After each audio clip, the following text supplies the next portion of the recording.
zan bar ki ba, ko zan rasa duka rayuwata. Ba zan bar ki ba, ko zan rasa duk tunanina.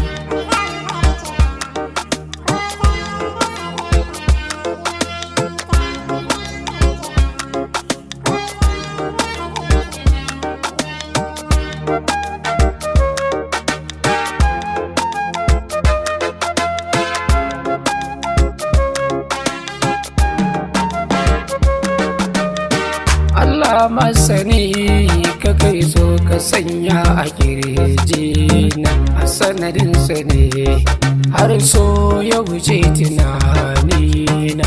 Ina son ki ne ko zan rasa duk mukamaina. Ina son ki ne ko zan rasa duk tunanina.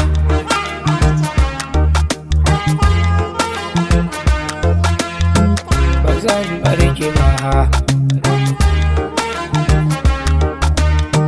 ba zan bar ki ba, a kullum kina nan cikin zuci. A sanadin ki ne yasa bana babu yunkunci.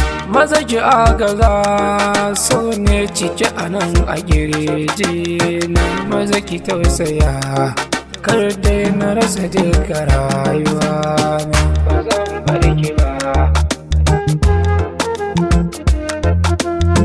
ba zan bar ki ba. Na ji na gani a zuciya ke ce sabon farko. Mu rike so da kyau har ma zai sami yau karko.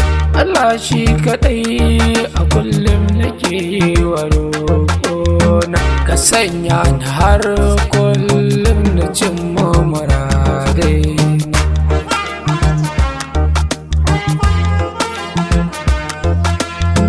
Ba zan bar ki ba, idan kika bar ni baby na ba san inda zan je ba. Idan kika bar ni baby na ba zan iya komai ba.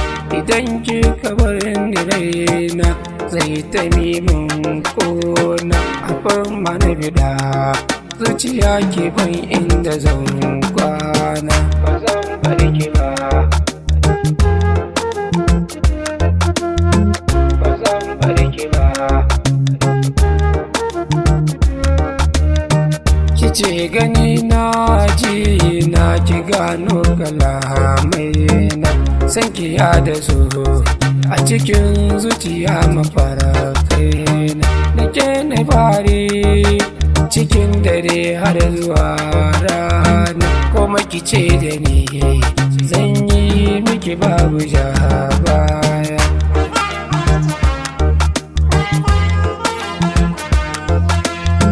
Ba zan bar ki ba,